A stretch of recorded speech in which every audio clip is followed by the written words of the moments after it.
살아오면서 많은 사람에게 배신당하고 상처받으면서 과거를 후회해 보신 경험 다들 있으실 겁니다.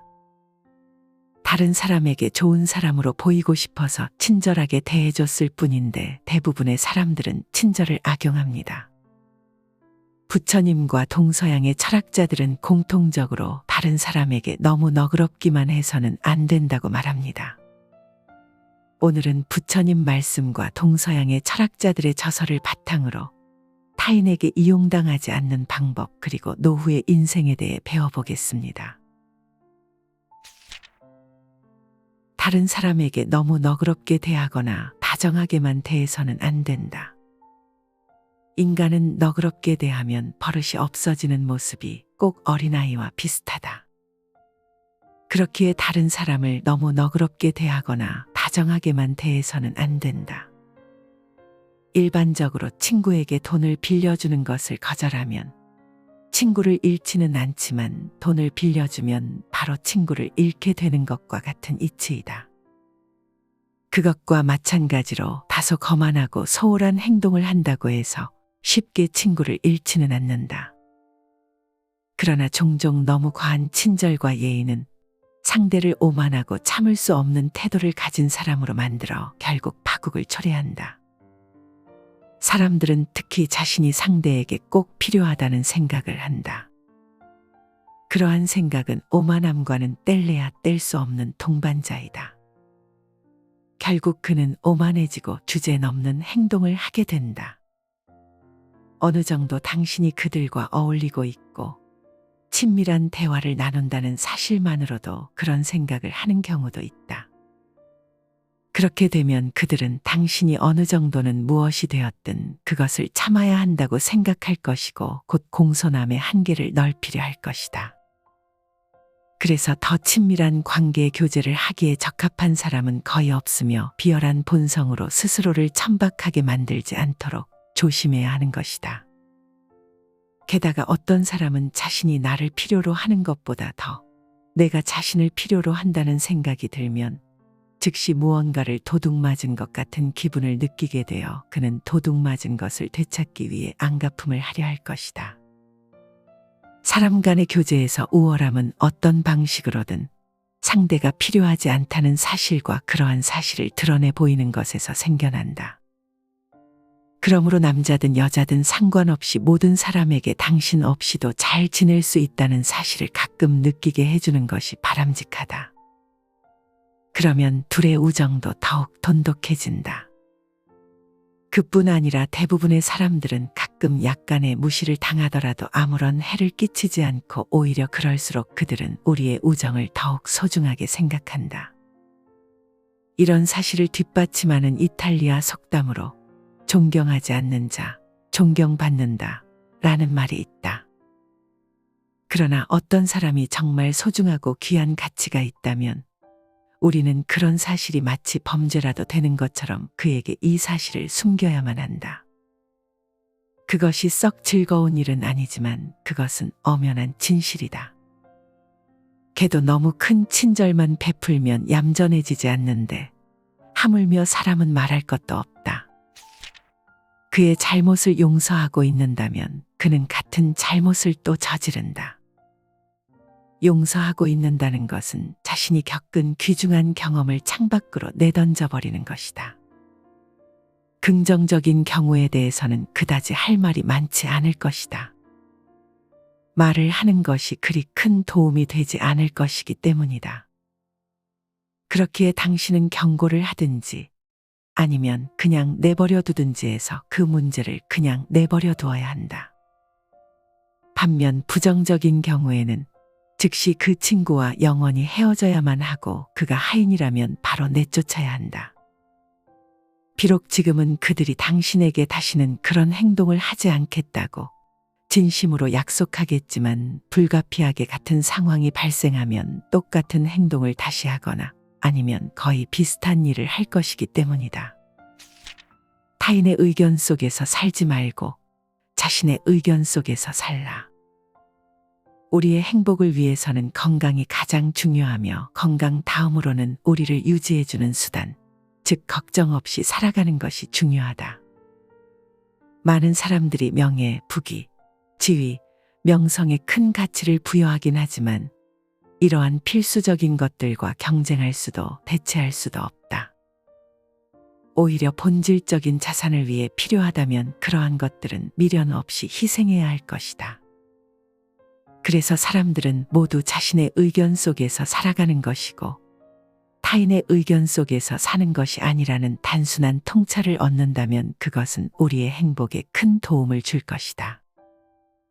건강, 기질, 능력, 소득, 아내와 자녀, 친구, 사는 집 등으로 정해지는 자신의 실제적이고 개인적인 상태에 대해 다른 사람들의 평가에 신경 쓰는 것보다 이러한 진리를 아는 것이 우리의 행복의 100배는 더 중요하다. 그와 반대의 망상은 우리를 불행하게 만든다. 명예가 생명보다 더 중요하다.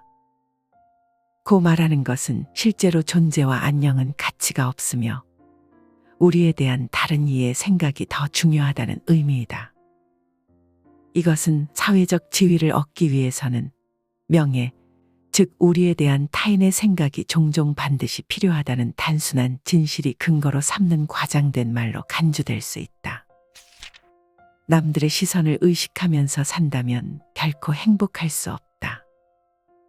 사람들이 수천 가지의 위험을 감수하고 수고를 감수하면서도 평생 쉴 새 없이 노력하며 지치지 않고 노력하는 거의 모든 것의 궁극적인 목적은 거의 대부분 다른 사람들의 의견에 따라 자신의 지위를 높이기 위해서이다. 사회적 지위, 관직, 부는 물론 심지어 학문과 예술까지도 타인에게서 더 큰 존경을 받는 것이 근본적이고 주요한 목적이자 최종 목표라는 점은 불행하게도 인간이 얼마나 어리석은지를 증명하는 것일 뿐이다. 다른 사람들의 의견에 너무 큰 가치를 두는 것은 일반적인 착각일 뿐이다. 이러한 것은 우리의 본성에 그 뿌리를 내리고 있거나 사회와 문명으로 인해 생겨난 것일지 모른다. 어찌 되었든 그러한 착각은 우리의 행동 전체에 지나친 영향을 미치고 우리의 행복에 적대적인 영향을 주며 남들이 뭐라고 할 것인가 신경 쓰는 노예가 되어 불안에 떨게 한다. 남의 의견에 대한 관심은 걱정과 두려움을 만든다. 사실 우리가 다른 사람들의 의견에 가치를 부여하고 그것에 대해 끊임없이 관심을 기울이는 것은 원칙적으로 합리적으로 얻기 원하는 목표를 초월하는 것이므로 이러한 관심은 일종의 일반적으로 널리 퍼진 광기 혹은 타고난 광기로 간주할 수 있다. 우리는 모든 일을 할 때 그 어느 것보다 다른 사람과 그들의 의견에 신경을 쓴다. 그 점을 자세히 생각해 보면 우리가 느끼는 모든 걱정과 두려움의 거의 절반이 그에 대한 관심에서 비롯된 것이라는 점을 알게 될 것이다. 병적일 정도로 예민해 종종 기분을 상하게 하는 우리의 모든 자존심의 밑바닥에는 또한 우리의 모든 허영심과 가식 그리고 화려함과 과대망상의 밑바닥에는 그러한 걱정이 자리하고 있기 때문이다. 이러한 걱정과 중독이 없다면 아마 사치는 10분의 1도 되지 않을 것이다. 모든 종류의 자부심, 명예심과 명예욕은 그 종류와 영역이 아무리 다를지라도 이러한 걱정에 그 기반을 두고 있다. 그리고 이러한 것 때문에 얼마나 큰 희생이 요구되는가. 분명하게도 우리의 행복은 마음의 평화와 만족의 바탕을 두고 있기 때문에 이러한 행복을 더하기 위해서는 명예욕이라는 태엽을 합리적으로 정당화할 수 있는 수준으로 아마 현재의 50분의 1 정도로 낮추는 것이, 즉 우리를 고통스럽게 하는 가시를 제거하는 것이 필요하다. 그런데도 이것은 매우 어려운 일이다. 우리는 선천적으로 불합리함을 타고났기 때문이다. 그래서 타키투스도 이것에 대해 현자도 없애버리기 가장 힘든 것이 명예욕이다 라고 말한다. 다른 이들의 사랑을 받을 것인지 존경을 받을 것인지 택하라. 라 로슈프코는 존경하는 동시에 몹시 사랑하는 것은 어렵다 라는 말을 남겼다. 그의 말은 아주 타당하다. 따라서 우리는 다른 이들의 사랑을 받을 것인지 아니면 존경을 받을 것인지 둘 중 하나를 선택해야만 한다. 인간의 존경은 사랑과는 반대의 것이다.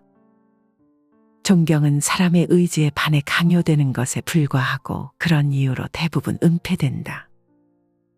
그래서 존경을 받으면 사람들은 내적으로 훨씬 더 큰 만족을 느낀다. 존경은 우리의 가치와 연관되어 있고 인간의 사랑에 직접 적용되지 않는다. 사랑은 훨씬 더 주관적이고 존경은 객관적이기 때문이다. 둘 중에서 물론 사랑이 우리에게 더욱더 유용하다. 인생의 마지막에 이르러서야 비로소 내가 어떤 인간인지를 깨달을 수 있다. 우리 인생의 첫 40년은 본문을 제공하고 그 다음 30년은 그것에 대한 주석을 제공한다. 이 주석은 본문의 도덕성 및 모든 미묘한 표현과 함께 텍스트의 진정한 의미와 맥락을 제대로 이해하는 것을 가르친다. 인생의 끝이 다가온 무렵은 가면을 벗어버린 가장무도회의 끝 무렵과 같다. 자신이 살아오면서 만나온 사람들이 실제로 누구였는지 마침내 확인할 수 있는 것이다. 성격이 드러나고 행동들이 결실을 맺고 업적이 정당한 평가를 받으며 모든 망상이 무너진다. 거기에는 그저 시간이 필요했던 것이다. 그러나 가장 이상한 일은 인생의 마지막에 다가가서야 그제야 세상과 타인의 관계에서 자기 자신의 실체, 자신의 목표와 목적을 진정으로 인식하고 이해한다는 점이다.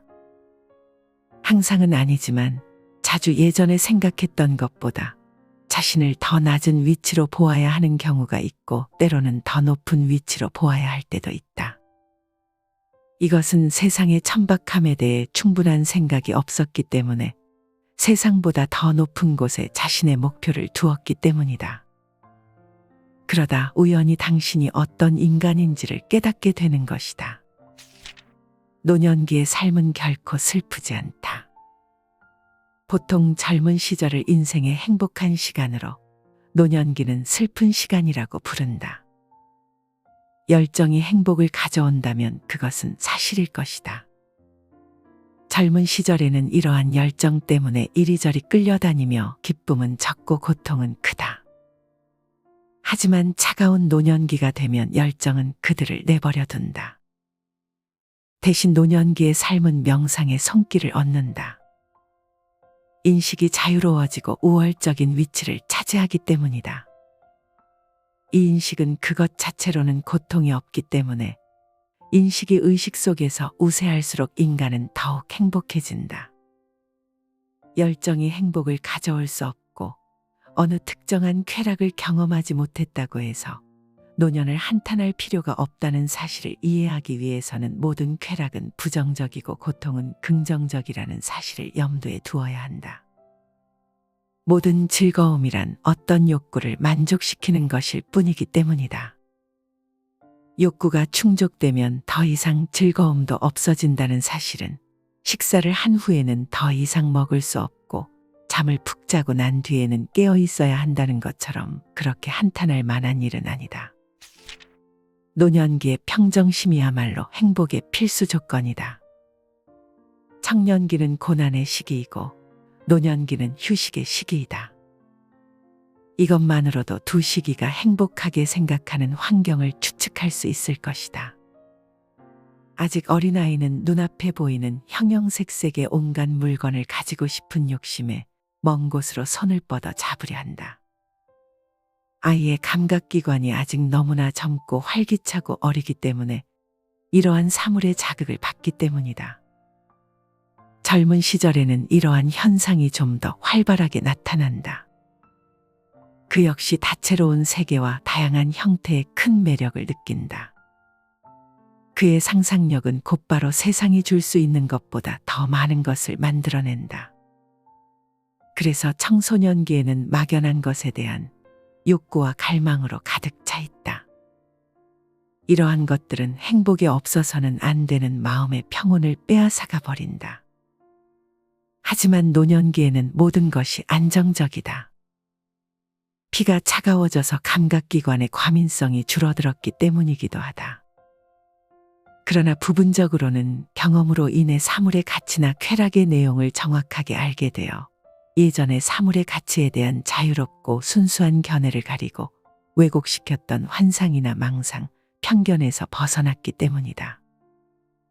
이제는 모든 것을 예전보다 더 정확하고 더 명확하게 인식하고 있는 그대로 받아들이며 또한 어느 정도는 세상 모든 것의 올바름을 이해하게 된다. 거의 모든 노인, 심지어 아주 평범한 능력을 갖춘 사람조차 어느 정도는 지혜롭다는 인상을 주어 젊은 사람들과 구별되는 겉모습, 지혜로워 보이는 모습을 갖게 되는 것은 바로 이런 이유 때문이다. 이러한 것들은 노인들에게 정서적 안정을 가져온다. 이러한 평정심은 행복의 커다란 한 부분이며 어쩌면 행복의 필수 조건이자 본질적인 요소이다. 죽음을 두려워할 필요는 없다. 일상적인 주변 환경에 있는 많은 사람 중에서 모든 것을 알고 싶어 하지만 아무것도 배우려고 하지 않는 어느 한 사람에게 죽음 이후의 세계에 대해 묻는다면 가장 적절하고 가장 올바른 대답은 바로 이것일 것이다. 당신이 죽은 다음에 당신은 태어나기 이전의 상태로 되돌아갈 것이다. 이런 대답을 하는 사람들은 시작이라는 처음이 존재하는 영혼들은 그 끝이 없어야 한다는 왜곡된 인식을 가지고 있음을 암시한다. 그러한 대답에는 두 종류의 존재가 있을 수 있고 그렇기 때문에 아무것도 없는 상태인 무도 두 종류가 있을지 모른다는 암시가 포함되어 있다. 그래서 다음과 같이 대답할 수 있을지도 모른다. 당신이 죽은 뒤에 당신이 무엇이 되든 간에 설사 그것이 아무것도 아닌 것이라 하더라도 당신의 개인적인 존재가 유기체의 존재처럼 자연스럽고 적절한 존재일 것이다. 그러니까 기껏해야 죽음으로 전환하는 순간을 굳이 두려워할 필요는 없다. 그렇다. 이 문제를 잘 생각해보면 우리의 생존보다 비생존이 더 나을지도 모르는 결과를 낳는 것이다. 그러므로 우리의 존재가 사라진다는 생각, 우리가 더 이상 존재하지 않을 시간에 대한 생각은 우리가 결코 존재하지 않았을 것이라는 생각만큼이나 당연히 우리를 슬프게 할 수 없다. 이 존재는 본질적으로 인격적이기 때문에 인격의 종말을 손실로 간주해서는 안 되는 것이다. 다른 한편으로 우리는 아마도 그의 이해와 일치하는 방식으로 가장 간단하고 경험적인 것을 제시할 수 있을 것이다. 우리가 그에게 물질과 일시적으로 그것을 소유하는 이상학적인 힘의 차이를 그에게 명확하게 보여주면 그를 안심시킬 수 있을 것이다. 예를 들어 새알의 경우 매우 균질하고 형태가 없는 그 액체는 단순히 적절한 온도만 갖추어지면 새의 종과 속에 매우 복잡하고 정확하게 결정된 형태를 갖춘다. 이것은 어느 정도 일종의 발생적인 것이며 어쩌면 시간을 거슬러 올라가다 보면 자신이 속하는 종의 동물에서 더 고차원적인 동물 유형으로 도약했을지도 모른다. 어찌 되었든 여기에서 가장 분명한 것은 원래 재료와는 다른 무언가가 나타난다는 것이다. 이것으로 알 수 있는 것은 작업이 완료되거나 나중에 방해를 받은 후에는 원래 재료와 다른 무엇이 마찬가지로 완전한 상태로 원재료로부터 제거될 수 있다는 것이다. 이것은 시간 속에서 원래 재료가 자신의 형태를 지속하는 것과는 완전히 다른 유형의 영구성이 있다는 것을 암시한다. 죽음에 대한 두려움을 내려놓고 그저 하루하루를 살아가라. 현재는 객관적인 것과 주관적인 것, 이렇게 두 부분으로 이루어져 있다. 객관적인 현재는 시간이라는 직관의 형태를 가지고 있으므로 멈출 수 없이 계속 굴러간다. 주관적 현재는 확고해 늘 동일하게 고정되어 있다. 여기에서 우리가 지나간 시간의 과거를 생생하게 기억하는 것 그리고 존재의 덧없음을 인식하면서도 우리의 불멸을 의식하는 것은 그 때문이다. 그 어느 누구라도 우리가 살아있는 한 자신의 가장 깊은 곳에 현재가 반영되어 있다고 생각한다. 우리는 항상 우리의 의식을 시간의 중심에 두고 결코 그 마지막을 생각하지 않으며 이를 통해 우리는 모든 사람이 자신 안에 무한한 시간에 움직일 수 없는 중심점을 지니고 있다는 결론을 내릴 수 있다. 또한 이것은 기본적으로 인간이 죽음에 대한 두려움을 느끼지 않고 하루하루를 살아갈 수 있는 자신감을 주기도 한다. 그러나 자신의 기억력과 상상력의 힘으로 자기 인생에서 오래전에 일어난 일을 아주 생생하게 떠올릴 수 있는 사람은 누구보다도 현재의 정체성을 더욱 분명하게 인식할 것이다. 뿐만 아니라 어쩌면 이 명제는 그 반대가 더 정확할지도 모른다. 하지만 어찌 되었든 지금 이 모든 것의 동일성에 대한 더 명확한 의식은 철학적 성향의 본질적으로 꼭 요구되는 것이다. 그것을 통해 우리는 가장 덧없는 것인 현재를 지속하는 유일한 것으로 파악한다. 가장 좁은 의미에서 모든 실제의 유일한 형태인 현재가 우리 내부에 그 근원이 있다는 것, 그렇기에 외부가 아니라 내부에서 그 원천이 생겨난다는 것을 직관적으로 깨닫게 된 사람은 자신의 존재가 파괴되지 않는다는 사실을 의심하지 않고 믿는다. 오히려 그런 이는 자신이 죽을 때 객관적 세계와 그것을 표현하는 매체인 지성이 그와 함께 소멸하지만 이것이 그의 존재에는 어떤 영향을 끼치지 않는다는 것을 이해할 것이다. 그는 그러한 사실을 잘 이해하고 이렇게 말할 것이다. 나는 전에 존재했고, 지금 존재하고, 앞으로도 존재할 모든 것이다. 인생의 마지막에 이르러서야 비로소 깨닫게 되는 사실. 우리 인생의 장면은 거친 모자이크 그림과도 같다. 가까이 가서 바라보면 어떤 감흥도 느끼지 못하고 멀리 떨어져서 보아야만 그 아름다움을 볼 수 있다. 그 때문에 갈망하던 것을 얻게 되면 그것이 헛되다는 것을 알게 되어 우리는 항상 더 나은 것을 기대하고 동시에 과거에 지나간 것을 후회하는 심정으로 그리워한다. 반면에 현재는 당분간 일시적인 것으로 받아들일 뿐 목표를 향한 길 이외의 다른 것으로 여기지 않는다. 그렇기 때문에 대부분의 사람은 인생의 마지막에 이르러서야 자신이 한평생 일시적인 삶을 살아왔음을 알게 된다. 사람들은 그렇게 그다지 주목하지 않고 즐겁게 즐기지도 않고 지나쳐 보내버린 것이 바로 기대에 차서 살아왔던 자신의 삶이라는 것을 깨닫고 놀라워할 것이다. 그래서 보통 인간의 삶의 행적은 희망에 속아서 죽음을 두 팔로 껴안고 춤을 추는 것이다. 그러나 개인의 의지는 무슨 수를 써서도 만족하지 않아 그것이 만족될 때마다 새로운 욕망을 낳기 때문에 개개인의 욕구는 영원히 충족되지 않은 채 무한대로 간다. 그것은 근본적으로 의지란 그 자체로 모든 것이 속해 있는 세계의 주인이므로 따라서 부분이 아니라 무한한 전체에 대해서만 충족될 수 있기 때문이다. 반면 세계의 주인인 이 의지조차도 개체의 개별적인 현상 속에서는 제대로 힘을 발휘하지 못해 대부분 그저 개체를 유지하는 정도에 그치는 것을 감안한다면 우리는 동정심을 느끼지 않을 수 없다. 그렇기에 그 개체는 깊은 고통에 빠진다. 다른 사람에게 너무 너그럽게 대하거나 다정하게만 대해서는 안 된다. 인간은 너그럽게 대하면 버릇이 없어지는 모습이 꼭 어린아이와 비슷하다. 그렇기에 다른 사람을 너무 너그럽게 대하거나 다정하게만 대해서는 안 된다. 일반적으로 친구에게 돈을 빌려주는 것을 거절하면 친구를 잃지는 않지만 돈을 빌려주면 바로 친구를 잃게 되는 것과 같은 이치이다. 그것과 마찬가지로 다소 거만하고 소홀한 행동을 한다고 해서 쉽게 친구를 잃지는 않는다.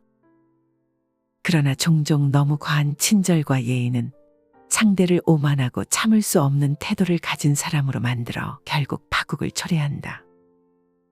사람들은 특히 자신이 상대에게 꼭 필요하다는 생각을 한다. 그러한 생각은 오만함과는 뗄래야 뗄 수 없는 동반자이다. 결국 그는 오만해지고 주제넘는 행동을 하게 된다. 어느 정도 당신이 그들과 어울리고 있고 친밀한 대화를 나눈다는 사실만으로도 그런 생각을 하는 경우도 있다. 그렇게 되면 그들은 당신이 어느 정도는 무엇이 되었든 그것을 참아야 한다고 생각할 것이고 곧 공손함의 한계를 넓히려 할 것이다. 그래서 더 친밀한 관계 교제를 하기에 적합한 사람은 거의 없으며 비열한 본성으로 스스로를 천박하게 만들지 않도록 조심해야 하는 것이다. 게다가 어떤 사람은 자신이 나를 필요로 하는 것보다 더 내가 자신을 필요로 한다는 생각이 들면 즉시 무언가를 도둑맞은 것 같은 기분을 느끼게 되어 그는 도둑맞은 것을 되찾기 위해 안갚음을 하려 할 것이다. 사람 간의 교제에서 우월함은 어떤 방식으로든 상대가 필요하지 않다는 사실과 그러한 사실을 드러내 보이는 것에서 생겨난다. 그러므로 남자든 여자든 상관없이 모든 사람에게 당신 없이도 잘 지낼 수 있다는 사실을 가끔 느끼게 해주는 것이 바람직하다. 그러면 둘의 우정도 더욱 돈독해진다. 그뿐 아니라 대부분의 사람들은 가끔 약간의 무시를 당하더라도 아무런 해를 끼치지 않고 오히려 그럴수록 그들은 우리의 우정을 더욱 소중하게 생각한다. 이런 사실을 뒷받침하는 이탈리아 속담으로 존경하지 않는 자, 존경받는다 라는 말이 있다. 그러나 어떤 사람이 정말 소중하고 귀한 가치가 있다면 우리는 그런 사실이 마치 범죄라도 되는 것처럼 그에게 이 사실을 숨겨야만 한다. 그것이 썩 즐거운 일은 아니지만 그것은 엄연한 진실이다. 걔도 너무 큰 친절만 베풀면 얌전해지지 않는데 하물며 사람은 말할 것도 없다. 그의 잘못을 용서하고 있는다면 그는 같은 잘못을 또 저지른다. 용서하고 있는다는 것은 자신이 겪은 귀중한 경험을 창밖으로 내던져버리는 것이다. 긍정적인 경우에 대해서는 그다지 할 말이 많지 않을 것이다. 말을 하는 것이 그리 큰 도움이 되지 않을 것이기 때문이다. 그렇기에 당신은 경고를 하든지 아니면 그냥 내버려 두든지 해서 그 문제를 그냥 내버려 두어야 한다. 반면 부정적인 경우에는 즉시 그 친구와 영원히 헤어져야만 하고 그가 하인이라면 바로 내쫓아야 한다. 비록 지금은 그들이 당신에게 다시는 그런 행동을 하지 않겠다고 진심으로 약속하겠지만 불가피하게 같은 상황이 발생하면 똑같은 행동을 다시 하거나 아니면 거의 비슷한 일을 할 것이기 때문이다. 타인의 의견 속에서 살지 말고 자신의 의견 속에서 살라. 우리의 행복을 위해서는 건강이 가장 중요하며 건강 다음으로는 우리를 유지해주는 수단, 즉 걱정 없이 살아가는 것이 중요하다. 많은 사람들이 명예, 부귀, 지위, 명성에 큰 가치를 부여하긴 하지만 이러한 필수적인 것들과 경쟁할 수도 대체할 수도 없다. 오히려 본질적인 자산을 위해 필요하다면 그러한 것들은 미련 없이 희생해야 할 것이다.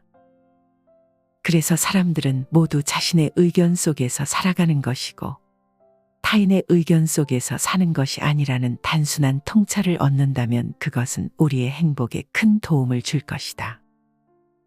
건강, 기질, 능력, 소득, 아내와 자녀, 친구, 사는 집 등으로 정해지는 자신의 실제적이고 개인적인 상태에 대해 다른 사람들의 평가에 신경 쓰는 것보다 이러한 진리를 아는 것이 우리의 행복의 100배는 더 중요하다. 그와 반대의 망상은 우리를 불행하게 만든다. 명예가 생명보다 더 중요하다. 고 말하는 것은 실제로 존재와 안녕은 가치가 없으며 우리에 대한 다른 이의 생각이 더 중요하다는 의미이다. 이것은 사회적 지위를 얻기 위해서는 명예, 즉 우리에 대한 타인의 생각이 종종 반드시 필요하다는 단순한 진실이 근거로 삼는 과장된 말로 간주될 수 있다. 남들의 시선을 의식하면서 산다면 결코 행복할 수 없다. 사람들이 수천 가지의 위험을 감수하고 수고를 감수하면서도 평생 쉴 새 없이 노력하며 지치지 않고 노력하는 거의 모든 것의 궁극적인 목적은 거의 대부분 다른 사람들의 의견에 따라 자신의 지위를 높이기 위해서이다.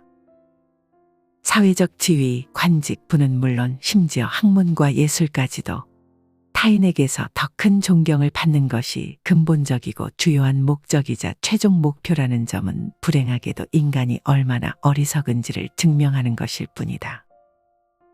다른 사람들의 의견에 너무 큰 가치를 두는 것은 일반적인 착각일 뿐이다. 이러한 것은 우리의 본성에 그 뿌리를 내리고 있거나 사회와 문명으로 인해 생겨난 것일지 모른다.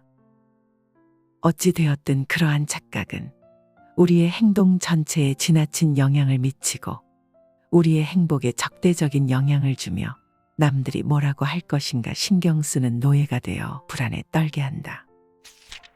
남의 의견에 대한 관심은 걱정과 두려움을 만든다. 사실 우리가 다른 사람들의 의견에 가치를 부여하고 그것에 대해 끊임없이 관심을 기울이는 것은 원칙적으로 합리적으로 얻기 원하는 목표를 초월하는 것이므로 이러한 관심은 일종의 일반적으로 널리 퍼진 광기 혹은 타고난 광기로 간주할 수 있다. 우리는 모든 일을 할 때 그 어느 것보다 다른 사람과 그들의 의견에 신경을 쓴다. 그 점을 자세히 생각해 보면 우리가 느끼는 모든 걱정과 두려움의 거의 절반이 그에 대한 관심에서 비롯된 것이라는 점을 알게 될 것이다. 병적일 정도로 예민해 종종 기분을 상하게 하는 우리의 모든 자존심의 밑바닥에는 또한 우리의 모든 허영심과 가식 그리고 화려함과 과대망상의 밑바닥에는 그러한 걱정이 자리하고 있기 때문이다. 이러한 걱정과 중독이 없다면 아마 사치는 10분의 1도 되지 않을 것이다. 모든 종류의 자부심, 명예심과 명예욕은 그 종류와 영역이 아무리 다를지라도 이러한 걱정에 그 기반을 두고 있다. 그리고 이러한 것 때문에 얼마나 큰 희생이 요구되는가. 분명하게도 우리의 행복은 마음의 평화와 만족의 바탕을 두고 있기 때문에 이러한 행복을 더하기 위해서는 명예욕이라는 태엽을 합리적으로 정당화할 수 있는 수준으로 아마 현재의 50분의 1 정도로 낮추는 것이, 즉 우리를 고통스럽게 하는 가시를 제거하는 것이 필요하다. 그런데도 이것은 매우 어려운 일이다. 우리는 선천적으로 불합리함을 타고났기 때문이다. 그래서 타키투스도 이것에 대해 현자도 없애버리기 가장 힘든 것이 명예욕이다 라고 말한다. 다른 이들의 사랑을 받을 것인지 존경을 받을 것인지 택하라. 라 로슈프코는 존경하는 동시에 몹시 사랑하는 것은 어렵다 라는 말을 남겼다. 그의 말은 아주 타당하다. 따라서 우리는 다른 이들의 사랑을 받을 것인지 아니면 존경을 받을 것인지 둘 중 하나를 선택해야만 한다. 인간의 존경은 사랑과는 반대의 것이다. 존경은 사람의 의지에 반해 강요되는 것에 불과하고 그런 이유로 대부분 은폐된다. 그래서 존경을 받으면 사람들은 내적으로 훨씬 더 큰 만족을 느낀다. 존경은 우리의 가치와 연관되어 있고 인간의 사랑에 직접 적용되지 않는다. 사랑은 훨씬 더 주관적이고 존경은 객관적이기 때문이다. 둘 중에서 물론 사랑이 우리에게 더욱더 유용하다. 인생의 마지막에 이르러서야 비로소 내가 어떤 인간인지를 깨달을 수 있다. 우리 인생의 첫 40년은 본문을 제공하고 그 다음 30년은 그것에 대한 주석을 제공한다. 이 주석은 본문의 도덕성 및 모든 미묘한 표현과 함께 텍스트의 진정한 의미와 맥락을 제대로 이해하는 것을 가르친다. 인생의 끝이 다가온 무렵은 가면을 벗어버린 가장무도회의 끝 무렵과 같다. 자신이 살아오면서 만나온 사람들이 실제로 누구였는지 마침내 확인할 수 있는 것이다. 성격이 드러나고 행동들이 결실을 맺고 업적이 정당한 평가를 받으며 모든 망상이 무너진다. 거기에는 그저 시간이 필요했던 것이다. 그러나 가장 이상한 일은 인생의 마지막에 다가가서야 그제야 세상과 타인의 관계에서 자기 자신의 실체, 자신의 목표와 목적을 진정으로 인식하고 이해한다는 점이다. 항상은 아니지만 자주 예전에 생각했던 것보다 자신을 더 낮은 위치로 보아야 하는 경우가 있고 때로는 더 높은 위치로 보아야 할 때도 있다. 이것은 세상의 천박함에 대해 충분한 생각이 없었기 때문에 세상보다 더 높은 곳에 자신의 목표를 두었기 때문이다. 그러다 우연히 당신이 어떤 인간인지를 깨닫게 되는 것이다. 노년기의 삶은 결코 슬프지 않다. 보통 젊은 시절을 인생의 행복한 시간으로, 노년기는 슬픈 시간이라고 부른다. 열정이 행복을 가져온다면 그것은 사실일 것이다. 젊은 시절에는 이러한 열정 때문에 이리저리 끌려다니며 기쁨은 적고 고통은 크다. 하지만 차가운 노년기가 되면 열정은 그들을 내버려 둔다. 대신 노년기의 삶은 명상의 손길을 얻는다. 인식이 자유로워지고 우월적인 위치를 차지하기 때문이다. 이 인식은 그것 자체로는 고통이 없기 때문에 인식이 의식 속에서 우세할수록 인간은 더욱 행복해진다. 열정이 행복을 가져올 수 없고 어느 특정한 쾌락을 경험하지 못했다고 해서 노년을 한탄할 필요가 없다는 사실을 이해하기 위해서는 모든 쾌락은 부정적이고 고통은 긍정적이라는 사실을 염두에 두어야 한다. 모든 즐거움이란 어떤 욕구를 만족시키는 것일 뿐이기 때문이다. 욕구가 충족되면 더 이상 즐거움도 없어진다는 사실은 식사를 한 후에는 더 이상 먹을 수 없고 잠을 푹 자고 난 뒤에는 깨어 있어야 한다는 것처럼 그렇게 한탄할 만한 일은 아니다. 노년기의 평정심이야말로 행복의 필수 조건이다. 청년기는 고난의 시기이고 노년기는 휴식의 시기이다. 이것만으로도 두 시기가 행복하게 생각하는 환경을 추측할 수 있을 것이다. 아직 어린아이는 눈앞에 보이는 형형색색의 온갖 물건을 가지고 싶은 욕심에 먼 곳으로 손을 뻗어 잡으려 한다. 아이의 감각기관이 아직 너무나 젊고 활기차고 어리기 때문에 이러한 사물의 자극을 받기 때문이다. 젊은 시절에는 이러한 현상이 좀 더 활발하게 나타난다. 그 역시 다채로운 세계와 다양한 형태의 큰 매력을 느낀다. 그의 상상력은 곧바로 세상이 줄 수 있는 것보다 더 많은 것을 만들어낸다. 그래서 청소년기에는 막연한 것에 대한 욕구와 갈망으로 가득 차 있다. 이러한 것들은 행복에 없어서는 안 되는 마음의 평온을 빼앗아가 버린다. 하지만 노년기에는 모든 것이 안정적이다. 피가 차가워져서 감각기관의 과민성이 줄어들었기 때문이기도 하다. 그러나 부분적으로는 경험으로 인해 사물의 가치나 쾌락의 내용을 정확하게 알게 되어 예전의 사물의 가치에 대한 자유롭고 순수한 견해를 가리고 왜곡시켰던 환상이나 망상, 편견에서 벗어났기 때문이다. 이제는 모든 것을 예전보다 더 정확하고 더 명확하게 인식하고 있는 그대로 받아들이며 또한 어느 정도는 세상 모든 것의 올바름을 이해하게 된다. 거의 모든 노인, 심지어 아주 평범한 능력을 갖춘 사람조차 어느 정도는 지혜롭다는 인상을 주어 젊은 사람들과 구별되는 겉모습, 지혜로워 보이는 모습을 갖게 되는 것은 바로 이런 이유 때문이다. 이러한 것들은 노인들에게 정서적 안정을 가져온다. 이러한 평정심은 행복의 커다란 한 부분이며 어쩌면 행복의 필수 조건이자 본질적인 요소이다. 죽음을 두려워할 필요는 없다. 일상적인 주변 환경에 있는 많은 사람 중에서 모든 것을 알고 싶어 하지만 아무것도 배우려고 하지 않는 어느 한 사람에게 죽음 이후의 세계에 대해 묻는다면 가장 적절하고 가장 올바른 대답은 바로 이것일 것이다. 당신이 죽은 다음에 당신은 태어나기 이전의 상태로 되돌아갈 것이다.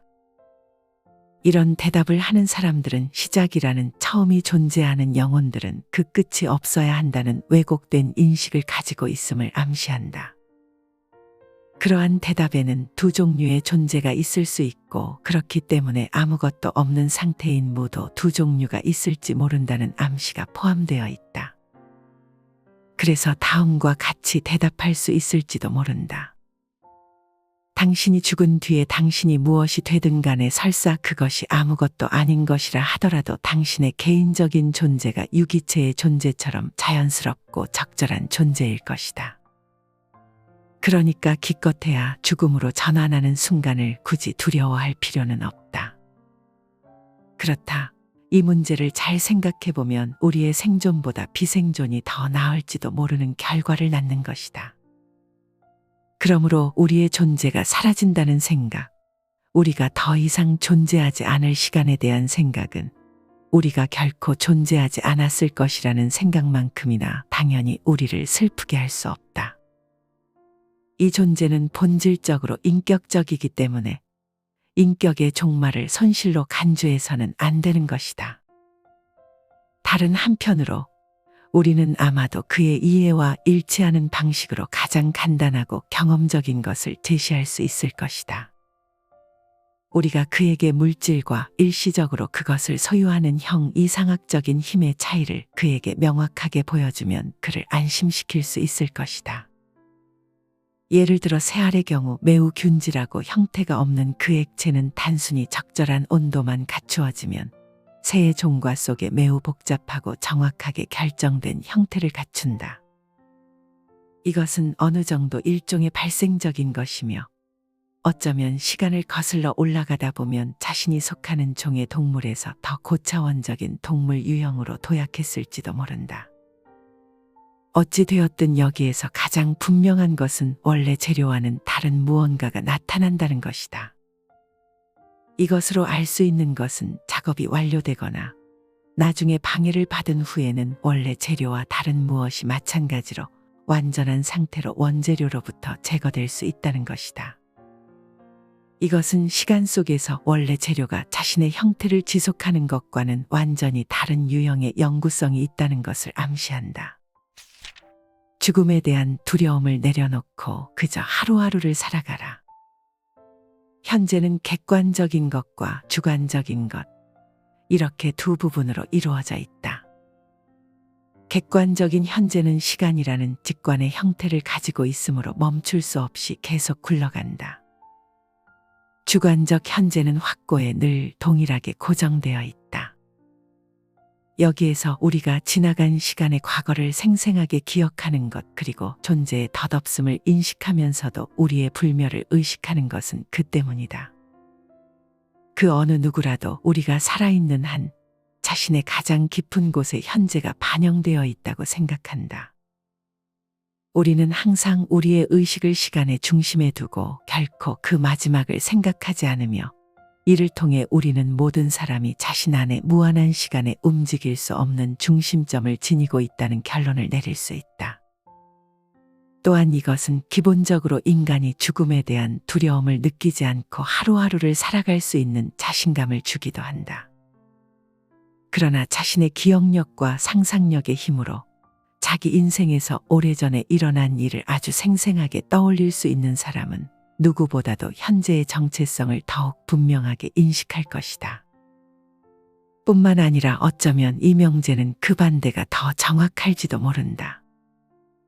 하지만 어찌 되었든 지금 이 모든 것의 동일성에 대한 더 명확한 의식은 철학적 성향의 본질적으로 꼭 요구되는 것이다. 그것을 통해 우리는 가장 덧없는 것인 현재를 지속하는 유일한 것으로 파악한다. 가장 좁은 의미에서 모든 실제의 유일한 형태인 현재가 우리 내부에 그 근원이 있다는 것, 그렇기에 외부가 아니라 내부에서 그 원천이 생겨난다는 것을 직관적으로 깨닫게 된 사람은 자신의 존재가 파괴되지 않는다는 사실을 의심하지 않고 믿는다. 오히려 그런 이는 자신이 죽을 때 객관적 세계와 그것을 표현하는 매체인 지성이 그와 함께 소멸하지만 이것이 그의 존재에는 어떤 영향을 끼치지 않는다는 것을 이해할 것이다. 그는 그러한 사실을 잘 이해하고 이렇게 말할 것이다. 나는 전에 존재했고 지금 존재하고 앞으로도 존재할 모든 것이다. 인생의 마지막에 이르러서야 비로소 깨닫게 되는 사실. 우리 인생의 장면은 거친 모자이크 그림과도 같다. 가까이 가서 바라보면 어떤 감흥도 느끼지 못하고 멀리 떨어져서 보아야만 그 아름다움을 볼 수 있다. 그 때문에 갈망하던 것을 얻게 되면 그것이 헛되다는 것을 알게 되어 우리는 항상 더 나은 것을 기대하고 동시에 과거에 지나간 것을 후회하는 심정으로 그리워한다. 반면에 현재는 당분간 일시적인 것으로 받아들일 뿐 목표를 향한 길 이외의 다른 것으로 여기지 않는다. 그렇기 때문에 대부분의 사람은 인생의 마지막에 이르러서야 자신이 한평생 일시적인 삶을 살아왔음을 알게 된다. 사람들은 그렇게 그다지 주목하지 않고 즐겁게 즐기지도 않고 지나쳐 보내버린 것이 바로 기대에 차서 살아왔던 자신의 삶이라는 것을 깨닫고 놀라워할 것이다. 그래서 보통 인간의 삶의 행적은 희망에 속아서 죽음을 두 팔로 껴안고 춤을 추는 것이다. 그러나 개인의 의지는 무슨 수를 써서도 만족하지 않아 그것이 만족될 때마다 새로운 욕망을 낳기 때문에 개개인의 욕구는 영원히 충족되지 않은 채 무한대로 간다. 그것은 근본적으로 의지란 그 자체로 모든 것이 속해 있는 세계의 주인이므로 따라서 부분이 아니라 무한한 전체에 대해서만 충족될 수 있기 때문이다. 반면 세계의 주인인 이 의지조차도 개체의 개별적인 현상 속에서는 제대로 힘을 발휘하지 못해 대부분 그저 개체를 유지하는 정도에 그치는 것을 감안한다면 우리는 동정심을 느끼지 않을 수 없다. 그렇기에 그 개체는 깊은 고통에 빠진다. 다른 사람에게 너무 너그럽게 대하거나 다정하게만 대해서는 안 된다. 인간은 너그럽게 대하면 버릇이 없어지는 모습이 꼭 어린아이와 비슷하다. 그렇기에 다른 사람을 너무 너그럽게 대하거나 다정하게만 대해서는 안 된다. 일반적으로 친구에게 돈을 빌려주는 것을 거절하면 친구를 잃지는 않지만 돈을 빌려주면 바로 친구를 잃게 되는 것과 같은 이치이다. 그것과 마찬가지로 다소 거만하고 소홀한 행동을 한다고 해서 쉽게 친구를 잃지는 않는다. 그러나 종종 너무 과한 친절과 예의는 상대를 오만하고 참을 수 없는 태도를 가진 사람으로 만들어 결국 파국을 초래한다. 사람들은 특히 자신이 상대에게 꼭 필요하다는 생각을 한다. 그러한 생각은 오만함과는 뗄래야 뗄 수 없는 동반자이다. 결국 그는 오만해지고 주제넘는 행동을 하게 된다. 어느 정도 당신이 그들과 어울리고 있고 친밀한 대화를 나눈다는 사실만으로도 그런 생각을 하는 경우도 있다. 그렇게 되면 그들은 당신이 어느 정도는 무엇이 되었든 그것을 참아야 한다고 생각할 것이고 곧 공손함의 한계를 넓히려 할 것이다.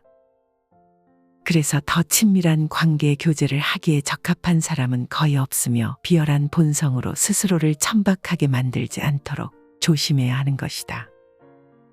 게다가 어떤 사람은 자신이 나를 필요로 하는 것보다 더 내가 자신을 필요로 한다는 생각이 들면 즉시 무언가를 도둑맞은 것 같은 기분을 느끼게 되어 그는 도둑맞은 것을 되찾기 위해 안갚음을 하려 할 것이다. 사람 간의 교제에서 우월함은 어떤 방식으로든 상대가 필요하지 않다는 사실과 그러한 사실을 드러내 보이는 것에서 생겨난다. 그러므로 남자든 여자든 상관없이 모든 사람에게 당신 없이도 잘 지낼 수 있다는 사실을 가끔 느끼게 해주는 것이 바람직하다. 그러면 둘의 우정도 더욱 돈독해진다. 그뿐 아니라 대부분의 사람들은 가끔 약간의 무시를 당하더라도 아무런 해를 끼치지 않고 오히려 그럴수록 그들은 우리의 우정을 더욱 소중하게 생각한다. 이런 사실을 뒷받침하는 이탈리아 속담으로 존경하지 않는 자, 존경받는다 라는 말이 있다.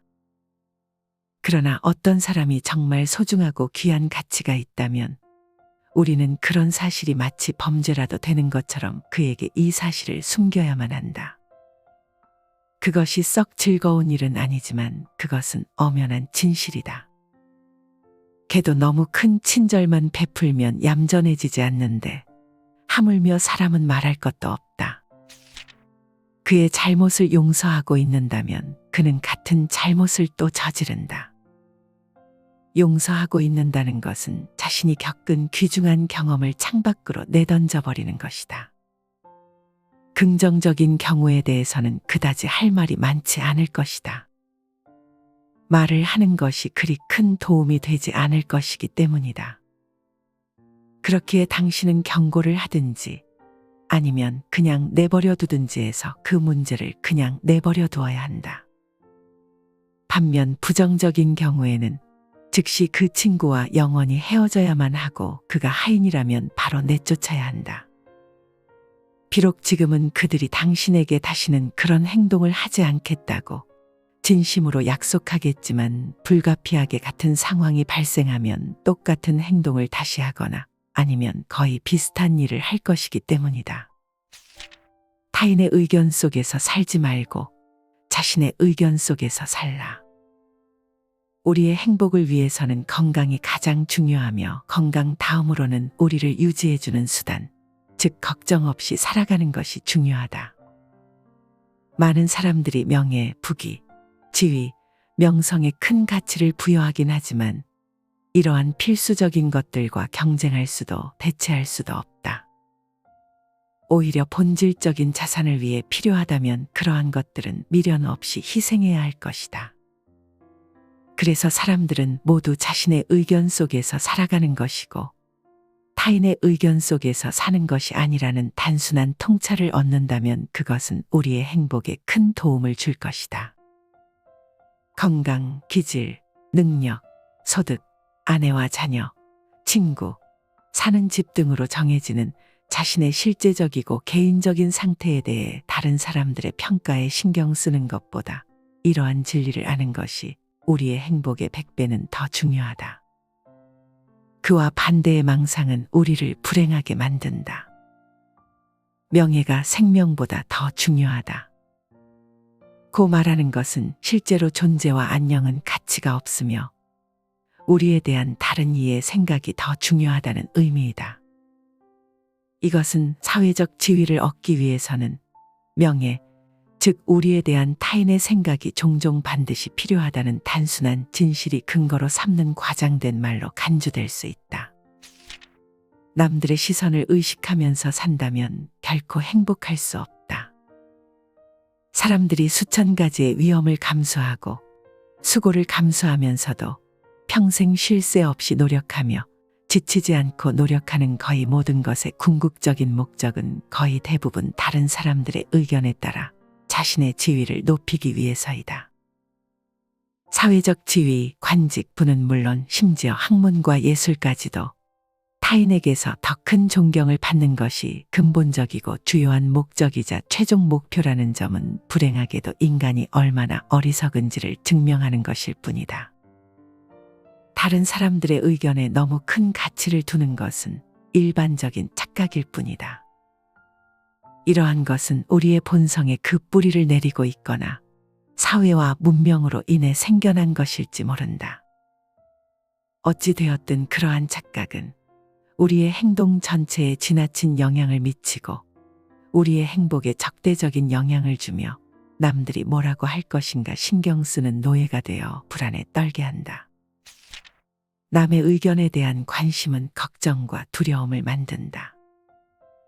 사실 우리가 다른 사람들의 의견에 가치를 부여하고 그것에 대해 끊임없이 관심을 기울이는 것은 원칙적으로 합리적으로 얻기 원하는 목표를 초월하는 것이므로 이러한 관심은 일종의 일반적으로 널리 퍼진 광기 혹은 타고난 광기로 간주할 수 있다. 우리는 모든 일을 할 때 그 어느 것보다 다른 사람과 그들의 의견에 신경을 쓴다. 그 점을 자세히 생각해 보면 우리가 느끼는 모든 걱정과 두려움의 거의 절반이 그에 대한 관심에서 비롯된 것이라는 점을 알게 될 것이다. 병적일 정도로 예민해 종종 기분을 상하게 하는 우리의 모든 자존심의 밑바닥에는 또한 우리의 모든 허영심과 가식 그리고 화려함과 과대망상의 밑바닥에는 그러한 걱정이 자리하고 있기 때문이다. 이러한 걱정과 중독이 없다면 아마 사치는 10분의 1도 되지 않을 것이다. 모든 종류의 자부심, 명예심과 명예욕은 그 종류와 영역이 아무리 다를지라도 이러한 걱정에 그 기반을 두고 있다. 그리고 이러한 것 때문에 얼마나 큰 희생이 요구되는가. 분명하게도 우리의 행복은 마음의 평화와 만족의 바탕을 두고 있기 때문에 이러한 행복을 더하기 위해서는 명예욕이라는 태업을 합리적으로 정당화할 수 있는 수준으로 아마 현재의 50분의 1 정도로 낮추는 것이, 즉 우리를 고통스럽게 하는 가시를 제거하는 것이 필요하다. 그런데도 이것은 매우 어려운 일이다. 우리는 선천적으로 불합리함을 타고났기 때문이다. 그래서 타키투스도 이것에 대해 현자도 없애버리기 가장 힘든 것이 명예욕이다 라고 말한다. 다른 이들의 사랑을 받을 것인지 존경을 받을 것인지 택하라. 라 로슈프코는 존경하는 동시에 몹시 사랑하는 것은 어렵다 라는 말을 남겼다. 그의 말은 아주 타당하다. 따라서 우리는 다른 이들의 사랑을 받을 것인지 아니면 존경을 받을 것인지 둘 중 하나를 선택해야만 한다. 인간의 존경은 사랑과는 반대의 것이다. 존경은 사람의 의지에 반해 강요되는 것에 불과하고 그런 이유로 대부분 은폐된다. 그래서 존경을 받으면 사람들은 내적으로 훨씬 더 큰 만족을 느낀다. 존경은 우리의 가치와 연관되어 있고 인간의 사랑에 직접 적용되지 않는다. 사랑은 훨씬 더 주관적이고 존경은 객관적이기 때문이다. 둘 중에서 물론 사랑이 우리에게 더욱더 유용하다. 인생의 마지막에 이르러서야 비로소 내가 어떤 인간인지를 깨달을 수 있다. 우리 인생의 첫 40년은 본문을 제공하고 그 다음 30년은 그것에 대한 주석을 제공한다. 이 주석은 본문의 도덕성 및 모든 미묘한 표현과 함께 텍스트의 진정한 의미와 맥락을 제대로 이해하는 것을 가르친다. 인생의 끝이 다가온 무렵은 가면을 벗어버린 가장무도회의 끝 무렵과 같다. 자신이 살아오면서 만나온 사람들이 실제로 누구였는지 마침내 확인할 수 있는 것이다. 성격이 드러나고 행동들이 결실을 맺고 업적이 정당한 평가를 받으며 모든 망상이 무너진다. 거기에는 그저 시간이 필요했던 것이다. 그러나 가장 이상한 일은 인생의 마지막에 다가가서야 그제야 세상과 타인의 관계에서 자기 자신의 실체, 자신의 목표와 목적을 진정으로 인식하고 이해한다는 점이다. 항상은 아니지만 자주 예전에 생각했던 것보다 자신을 더 낮은 위치로 보아야 하는 경우가 있고 때로는 더 높은 위치로 보아야 할 때도 있다. 이것은 세상의 천박함에 대해 충분한 생각이 없었기 때문에 세상보다 더 높은 곳에 자신의 목표를 두었기 때문이다. 그러다 우연히 당신이 어떤 인간인지를 깨닫게 되는 것이다. 노년기의 삶은 결코 슬프지 않다. 보통 젊은 시절을 인생의 행복한 시간으로, 노년기는 슬픈 시간이라고 부른다. 열정이 행복을 가져온다면 그것은 사실일 것이다. 젊은 시절에는 이러한 열정 때문에 이리저리 끌려다니며 기쁨은 적고 고통은 크다. 하지만 차가운 노년기가 되면 열정은 그들을 내버려 둔다. 대신 노년기의 삶은 명상의 손길을 얻는다. 인식이 자유로워지고 우월적인 위치를 차지하기 때문이다.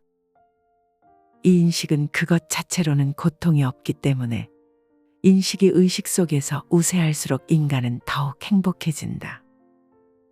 열정이 행복을 가져올 수 없고 어느 특정한 쾌락을 경험하지 못했다고 해서 노년을 한탄할 필요가 없다는 사실을 이해하기 위해서는 모든 쾌락은 부정적이고 고통은 긍정적이라는 사실을 염두에 두어야 한다. 모든 즐거움이란 어떤 욕구를 만족시키는 것일 뿐이기 때문이다. 욕구가 충족되면 더 이상 즐거움도 없어진다는 사실은 식사를 한 후에는 더 이상 먹을 수 없고 잠을 푹 자고 난 뒤에는 깨어 있어야 한다는 것처럼 그렇게 한탄할 만한 일은 아니다. 노년기의 평정심이야말로 행복의 필수 조건이다. 청년기는 고난의 시기이고 노년기는 휴식의 시기이다. 이것만으로도 두 시기가 행복하게 생각하는 환경을 추측할 수 있을 것이다. 아직 어린아이는 눈앞에 보이는 형형색색의 온갖 물건을 가지고 싶은 욕심에 먼 곳으로 손을 뻗어 잡으려 한다. 아이의 감각기관이 아직 너무나 젊고 활기차고 어리기 때문에 이러한 사물의 자극을 받기 때문이다. 젊은 시절에는 이러한 현상이 좀 더 활발하게 나타난다. 그 역시 다채로운 세계와 다양한 형태의 큰 매력을 느낀다. 그의 상상력은 곧바로 세상이 줄 수 있는 것보다 더 많은 것을 만들어낸다. 그래서 청소년기에는 막연한 것에 대한 욕구와 갈망으로 가득 차 있다. 이러한 것들은 행복에 없어서는 안 되는 마음의 평온을 빼앗아가 버린다. 하지만 노년기에는 모든 것이 안정적이다. 피가 차가워져서 감각기관의 과민성이 줄어들었기 때문이기도 하다. 그러나 부분적으로는 경험으로 인해 사물의 가치나 쾌락의 내용을 정확하게 알게 되어 예전의 사물의 가치에 대한 자유롭고 순수한 견해를 가리고 왜곡시켰던 환상이나 망상, 편견에서 벗어났기 때문이다. 이제는 모든 것을 예전보다 더 정확하고 더 명확하게 인식하고 있는 그대로 받아들이며 또한 어느 정도는 세상 모든 것의 올바름을 이해하게 된다. 거의 모든 노인, 심지어 아주 평범한 능력을 갖춘 사람조차 어느 정도는 지혜롭다는 인상을 주어 젊은 사람들과 구별되는 겉모습, 지혜로워 보이는 모습을 갖게 되는 것은 바로 이런 이유 때문이다. 이러한 것들은 노인들에게 정서적 안정을 가져온다. 이러한 평정심은 행복의 커다란 한 부분이며 어쩌면 행복의 필수 조건이자 본질적인 요소이다. 죽음을 두려워할 필요는 없다. 일상적인 주변 환경에 있는 많은 사람 중에서 모든 것을 알고 싶어 하지만 아무것도 배우려고 하지 않는 어느 한 사람에게 죽음 이후의 세계에 대해 묻는다면 가장 적절하고 가장 올바른 대답은 바로 이것일 것이다.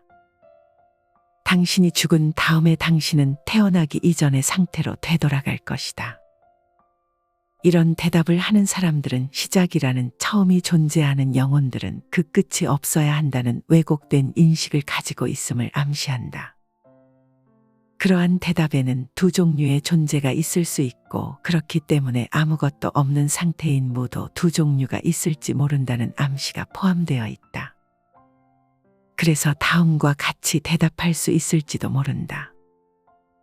당신이 죽은 뒤에 당신이 무엇이 되든 간에 설사 그것이 아무것도 아닌 것이라 하더라도 당신의 개인적인 존재가 유기체의 존재처럼 자연스럽고 적절한 존재일 것이다. 그러니까 기껏해야 죽음으로 전환하는 순간을 굳이 두려워할 필요는 없다. 그렇다. 이 문제를 잘 생각해보면 우리의 생존보다 비생존이 더 나을지도 모르는 결과를 낳는 것이다. 그러므로 우리의 존재가 사라진다는 생각, 우리가 더 이상 존재하지 않을 시간에 대한 생각은 우리가 결코 존재하지 않았을 것이라는 생각만큼이나 당연히 우리를 슬프게 할 수 없다. 이 존재는 본질적으로 인격적이기 때문에 인격의 종말을 손실로 간주해서는 안 되는 것이다. 다른 한편으로 우리는 아마도 그의 이해와 일치하는 방식으로 가장 간단하고 경험적인 것을 제시할 수 있을 것이다.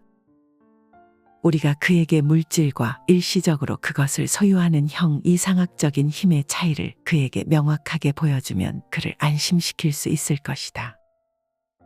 예를 들어 새알의 경우 매우 균질하고 형태가 없는 그 액체는 단순히 적절한 온도만 갖추어지면 새의 종과 속에 매우 복잡하고 정확하게 결정된 형태를 갖춘다.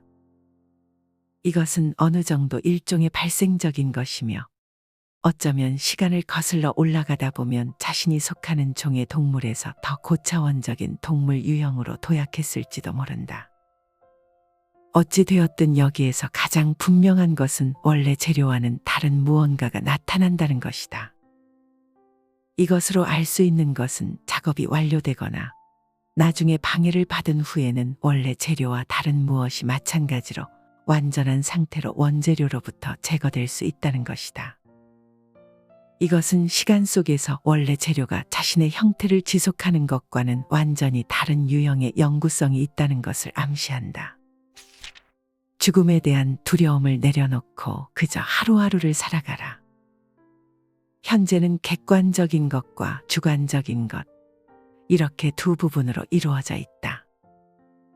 객관적인 현재는 시간이라는 직관의 형태를 가지고 있으므로 멈출 수 없이 계속 굴러간다. 주관적 현재는 확고에 늘 동일하게 고정되어 있다. 여기에서 우리가 지나간 시간의 과거를 생생하게 기억하는 것, 그리고 존재의 덧없음을 인식하면서도 우리의 불멸을 의식하는 것은 그 때문이다. 그 어느 누구라도 우리가 살아있는 한 자신의 가장 깊은 곳에 현재가 반영되어 있다고 생각한다. 우리는 항상 우리의 의식을 시간의 중심에 두고 결코 그 마지막을 생각하지 않으며, 이를 통해 우리는 모든 사람이 자신 안에 무한한 시간에 움직일 수 없는 중심점을 지니고 있다는 결론을 내릴 수 있다. 또한 이것은 기본적으로 인간이 죽음에 대한 두려움을 느끼지 않고 하루하루를 살아갈 수 있는 자신감을 주기도 한다. 그러나 자신의 기억력과 상상력의 힘으로 자기 인생에서 오래전에 일어난 일을 아주 생생하게 떠올릴 수 있는 사람은 누구보다도 현재의 정체성을 더욱 분명하게 인식할 것이다. 뿐만 아니라 어쩌면 이 명제는 그 반대가 더 정확할지도 모른다. 하지만 어찌 되었든 지금 이 모든 것의 동일성에 대한 더 명확한 의식은 철학적 성향의 본질적으로 꼭 요구되는 것이다. 그것을 통해 우리는 가장 덧없는 것인 현재를 지속하는 유일한 것으로 파악한다.